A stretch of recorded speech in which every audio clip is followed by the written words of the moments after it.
Today's episode of Chat and Chew is sponsored by Be Positive Productions and Multimedia Studios, LLC. I like to think of imagination as something akin to a superpower.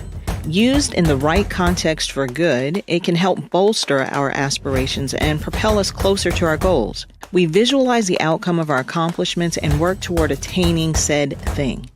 However, when used to propagate untruths, reality can become distorted. We no longer know what's real and what's not. The more often we repeat something to ourselves, the more likely it is to become our truth, and the lines between perception and reality begin to blur.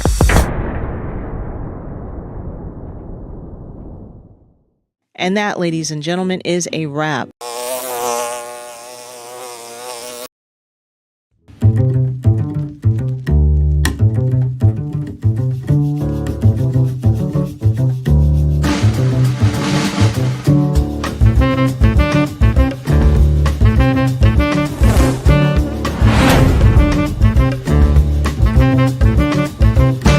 Please make sure you follow us on Facebook, like and subscribe to our YouTube channel, and of course, hit the bell to activate notifications that will remind you when we're on. Please be sure to leave us a comment to let us know how we're doing. We'd love to hear from you.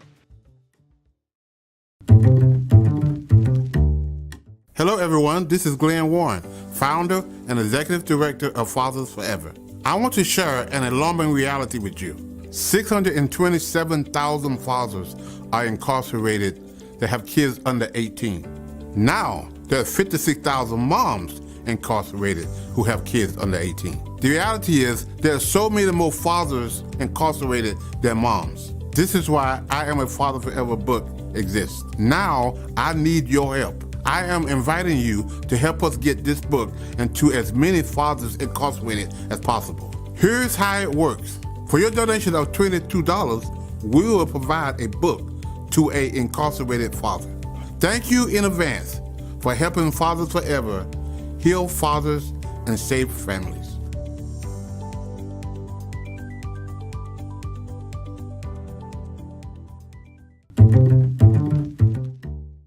So we had a very interesting video last week. Yes. Our show last week. Yes. And you've given it a new name. Yes. Well, Chat and Chew is always going to be yeah. But this particular segment of Chat received a new name. Yeah. What would you call it? Oh, where are they now? Great. Yeah. And as you know, last week we talked about Dr. Potter and his wonderful daughter, Koi. Mm-hmm. And we talked about the relationship with, and since he came to Fathers Forever and was ordered and now is doing well. And she's 18 years old. Water's doing good. And today we have another guy, one of my, his name is Robert Lee. Okay. He's actually, him and Nevada was part of the first class. Okay. So we're going to bring him on the set and we're going to talk. His story is a little bit different from Nevada's, but he came to us in 2008. So we're going to welcome Robert to the broadcast and we're going to have a conversation with Robert and let's get started. Just before we do that, I just wanted to share that if our viewers missed last week's episode, that they should be able to go back and get that. Yeah. It was a heartfelt interview, and you can see the love between father and daughter and what that looks like. So great. Some people may not know what that looks like, but it was good to see. Yeah. All right. Yeah, so welcome, Robert. Robert Lee is... He's on a Zoom. Since COVID, we have learned how to use the technology to get people where we want them to be at. That's right. So we're going to use the technology. We're going to keep using it. Robert Lee is one of the first graduating class. We started this in 2008. So I think your class was probably 2009. That's when we started there. So I think it was 2008, 2009. When they graduated. It started in 2008. I'm not sure exactly when the graduation, but Robert was part of the first graduating class. Right. I think we had 13, 14 maybe men in that class, and Robert was one of them. And so Well, I want to start out by you introduce yourself and tell us who you are and your family and what you do, and then we're going to do a deep dive into our subject matter today. Take it away. My name is Robert Lee. I actually moved away from Raleigh about 4 years ago, so now I reside in Winston-Salem, North Carolina. And I actually work for Campbell Soup Company. I'm a senior talent acquisition partner in charge of supply chain. And so with that, with the products that you get to the stores, I actually hire the individuals who manufacture, deliver. I hire all the engineers from all across the country. So my team and I are actually responsible for those people, and we kind of keep the product moving in your stores.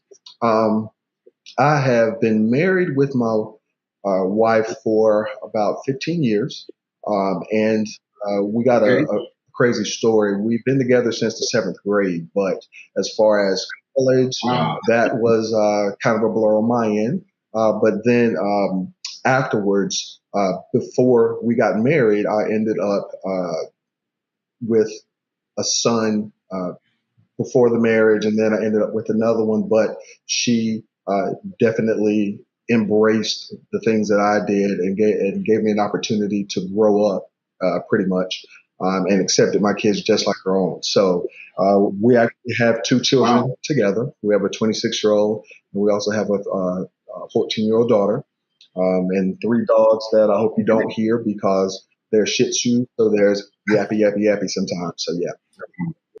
Cool, man. I love Campbell soup, especially Chicken noodles. especially the chicken noodles. Yes, sir. Send me a case of chicken noodle soup on the Raleigh. Look, I mean, our portfolio is amazing. I mean, everything from Pepperidge Farms to SpaghettiOs, Goldfish, all of that is us. So yeah. So Robert, tell us, how did you find out about Farmers Forever? Tell us your story. Well, so I lived the life of a contract recruiter for about 10 years. And with that being said, you would work a contract for a year, take a couple months off, work a contract for 6 months, take a month off, things like that. And what happened was during the time frame that I was in sabbatical per se, to the next opportunity, I wasn't paying child support because, of course, the money stopped coming in, and with unemployment, I was just able to keep the lights on at the time. And what happened was I started getting behind in my child support, and got into arrears. And next thing you know, I got a letter in the mail for a show cause, and I was like, okay, no worries. And I went to court that day, and all I remember was that there was a guy, a couple of individuals ahead of me, and the judge kept asking him, are you working yet? Are you employed? And he said, I'm interviewing, I'm looking for a job. And she said, I'm asking you, are you employed yet? And he said, no, not yet. And she slammed down the gavel and said 120 days. And I was like, oh my God. I was like, I am not cut out for going to jail or anything because I have a family to support.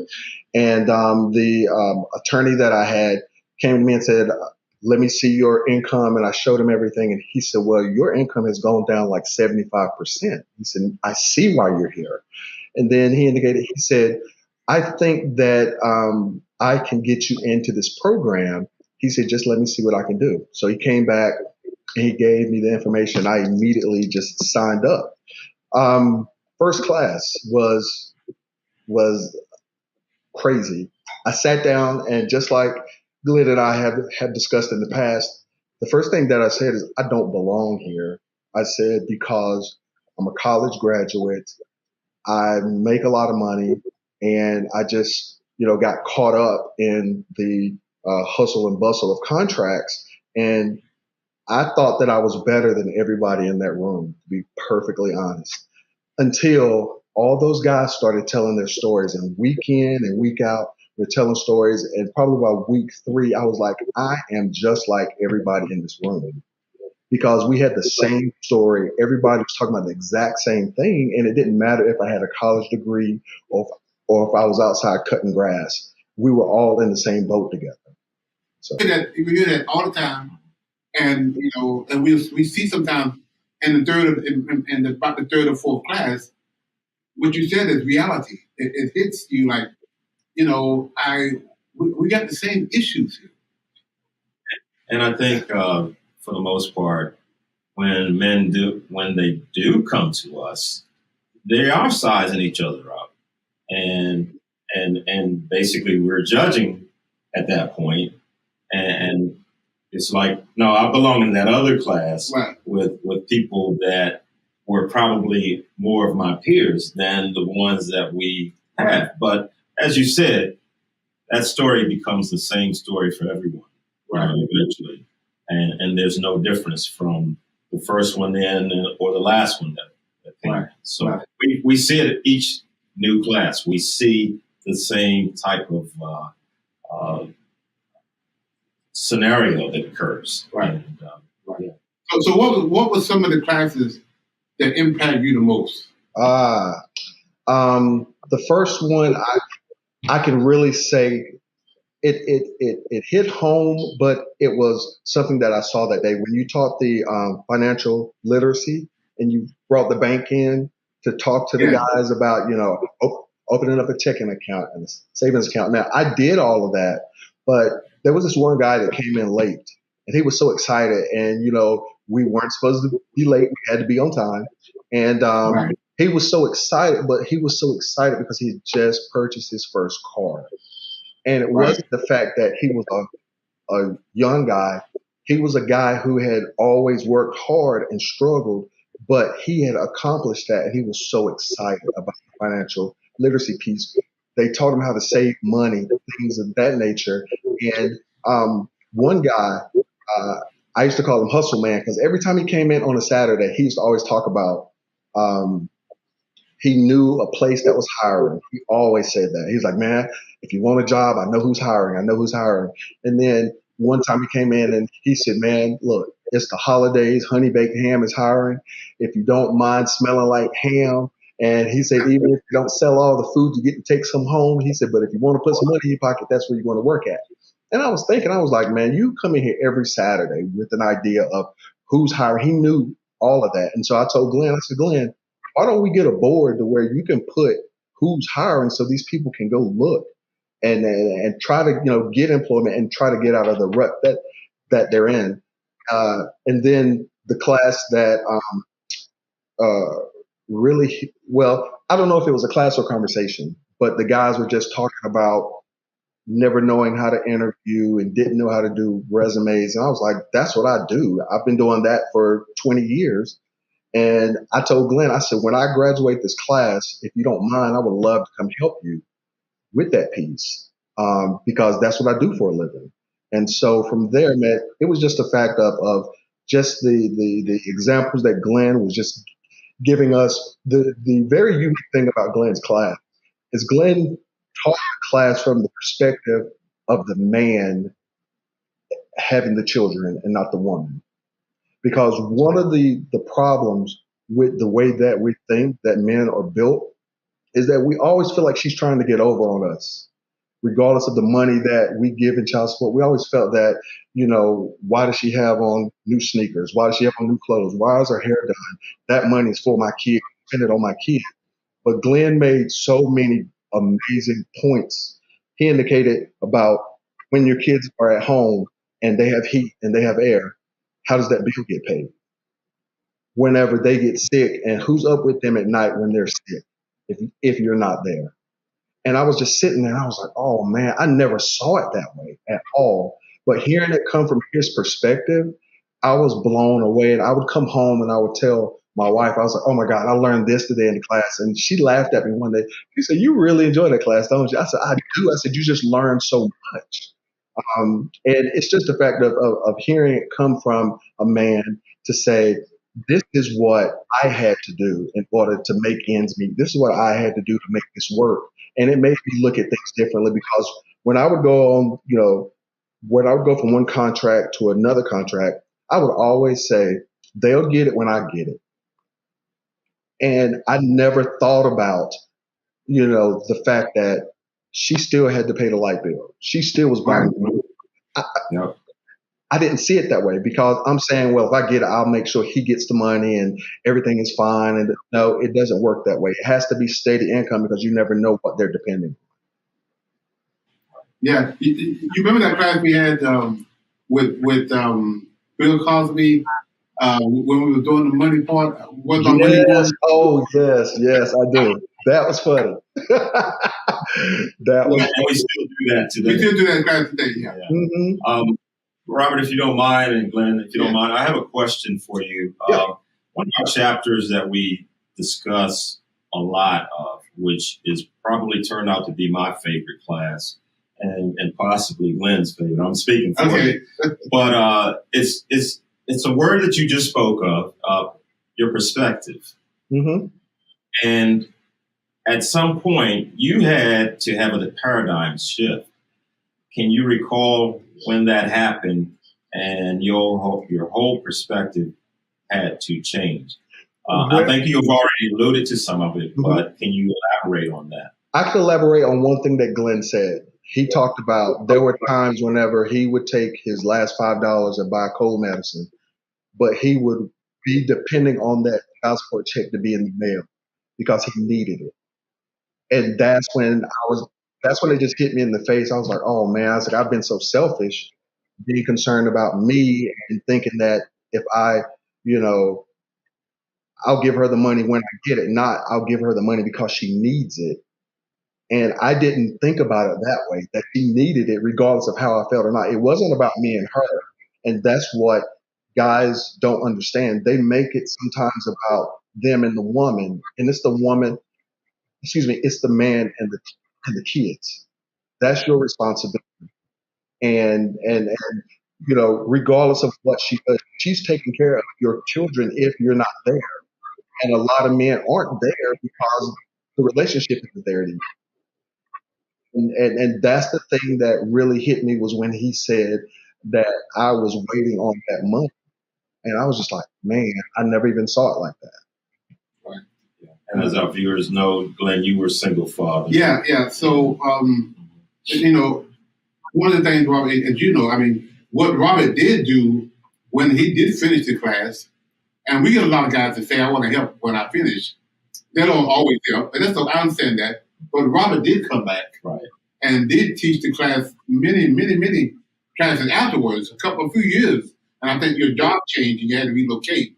Yep. But Robert and Jay, another one of our members that really came back in and taught that very same thing. So talk about the class that you helped us teach. What was that like?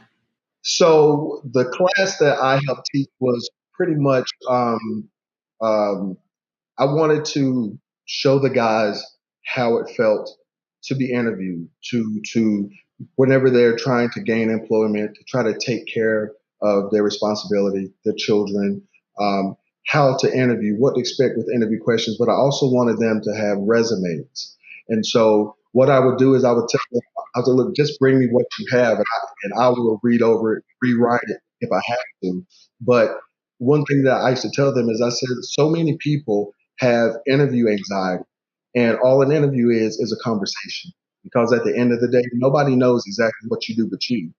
And so with that, just sitting down with them, I was just shooting questions off the top of my head just to make sure that they understood that whenever they were responding to these questions, that it was just a conversation and it's nothing that they needed to be afraid of. Because being gainfully employed takes so much of that pressure off you.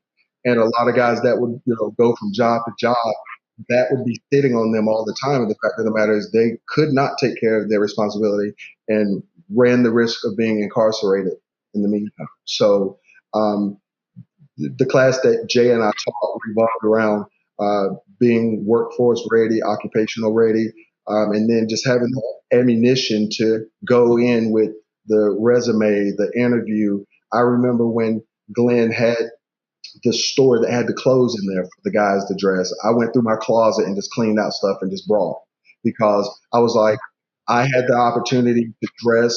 I mean, we even talked about something as simple as knowing how to tie a necktie because a lot of people don't know how. My father, you know, I came from a household with both parents, but when my daddy went to church, he just put on a clip-on tie. And then once I got older, I had to evolve with everyone else. So one day I sat in the mirror at my grandmother's house. I was like, okay, my uncle has ties. I'm gonna try one of his ties, but I know how it's supposed to look. So I sat in the mirror and just played with it until I learned how to tie a tie. So these are some simple skills that individuals really aren't taught as kids, and some of them don't know as adults.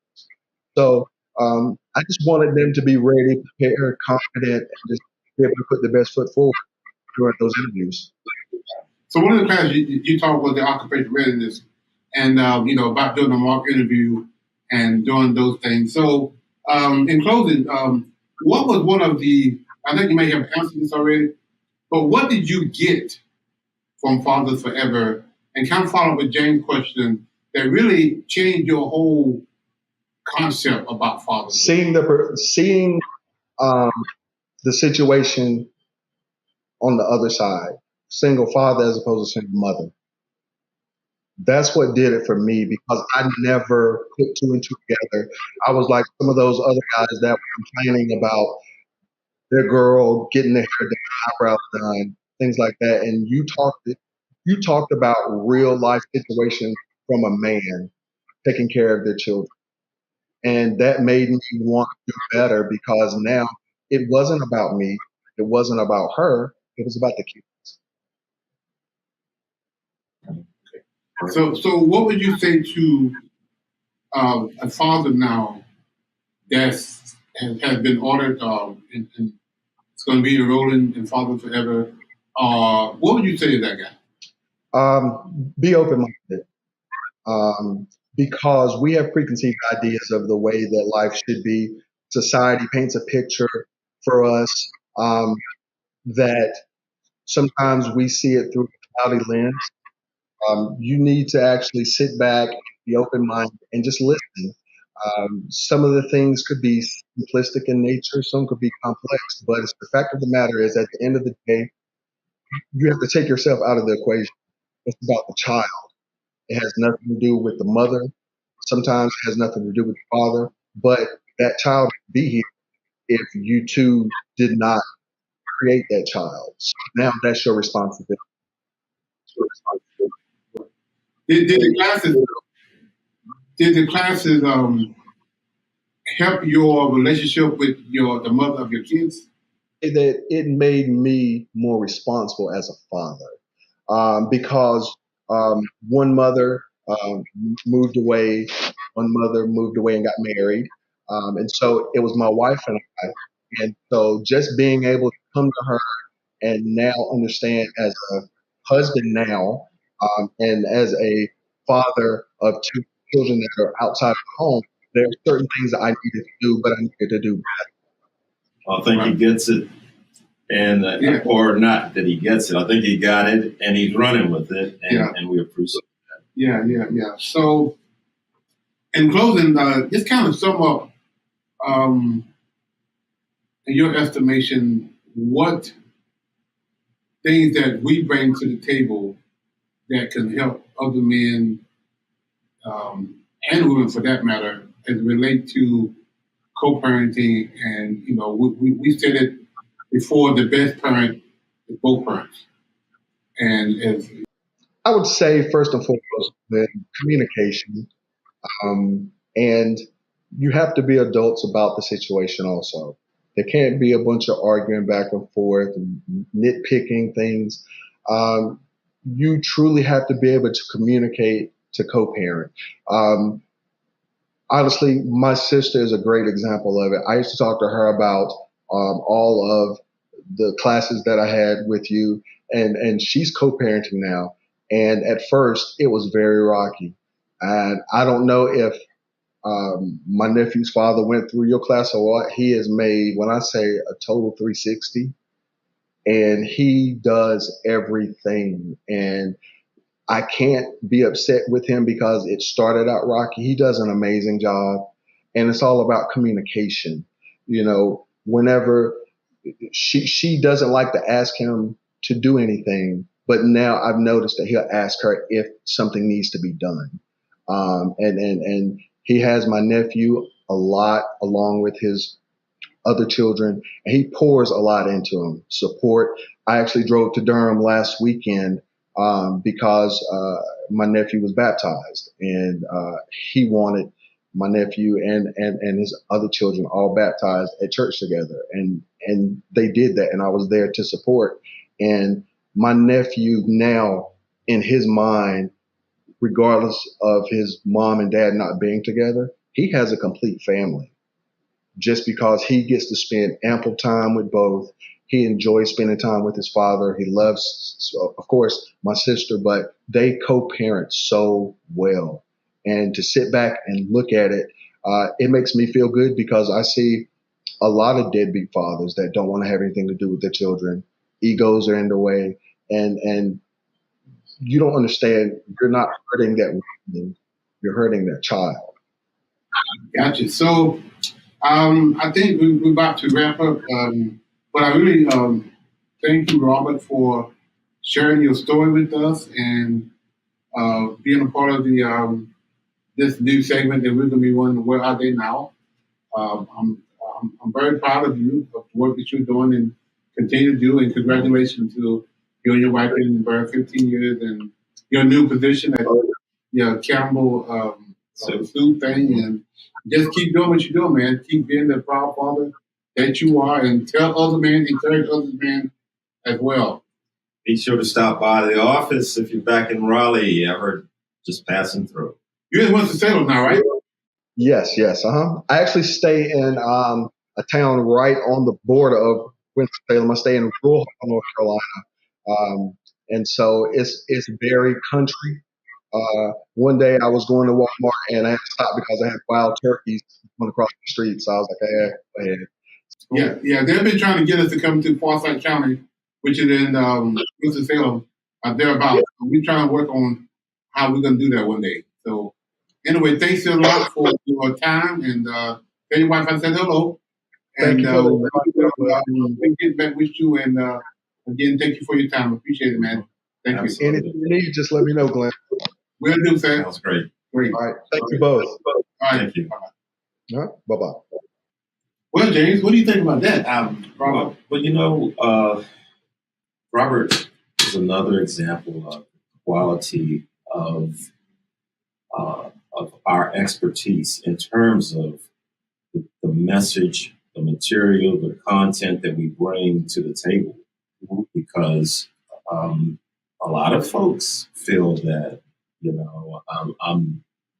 I'm above where you are. Mm-hmm. You need to talk to them over there, Right. and not us over here.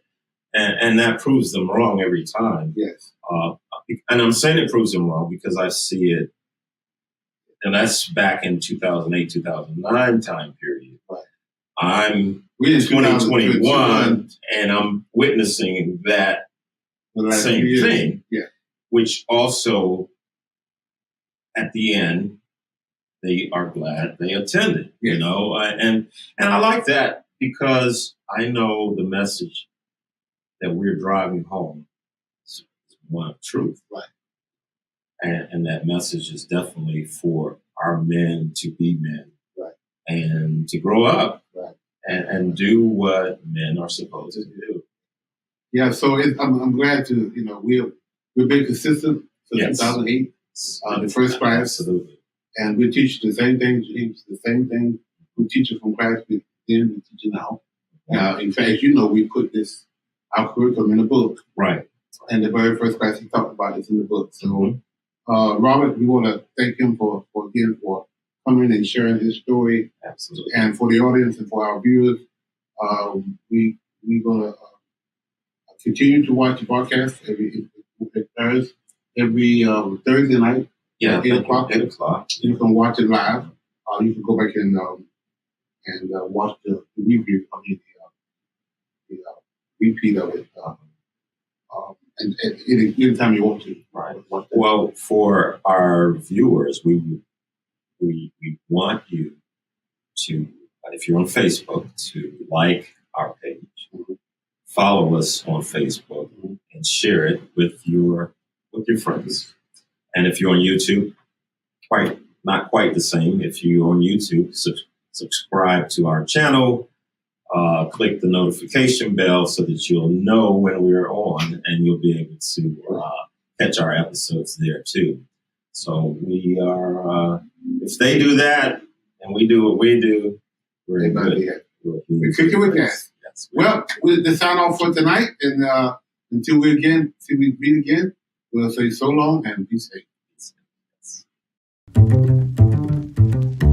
Here's 3 ways you can support our Dads at a Distance initiative. Give a copy to a family member, our friend. Donate monthly, a book monthly, 5 books monthly, how many books you want to do monthly donation. Reverse book signing, your church, your business. You can make a donation go to our website at www.afatherforever.com and go to our PayPal at Fathers Forever. Our Cash App is $Fathers Forever. Make your donation today. Please include in the note section, include DAAD. Again, include in the note section DAAD.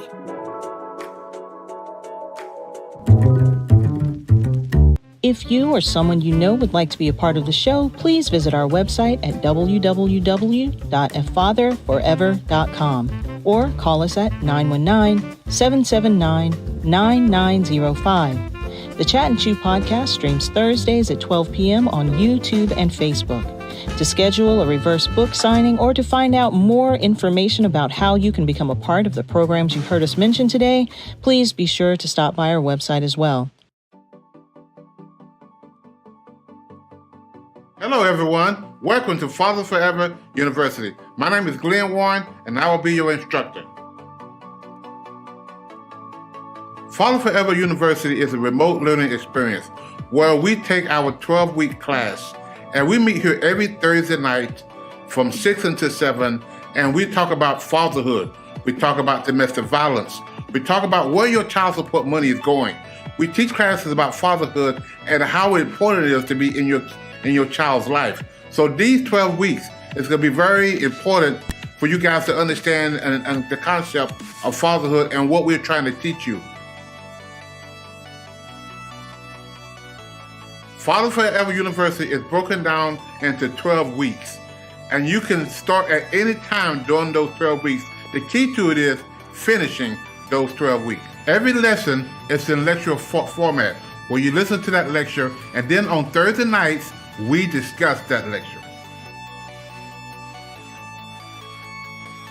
The Thursday night discussion is where your homework will be due. Part of your homework assignment every Thursday night is to, 1, we'll ask you the question, what did you learn? And the second question, how am I going to apply what I learned? We also have specific assignments for each lesson in the notes below. This has been an introduction into Fathers Forever University. Now let's get started in lesson 1.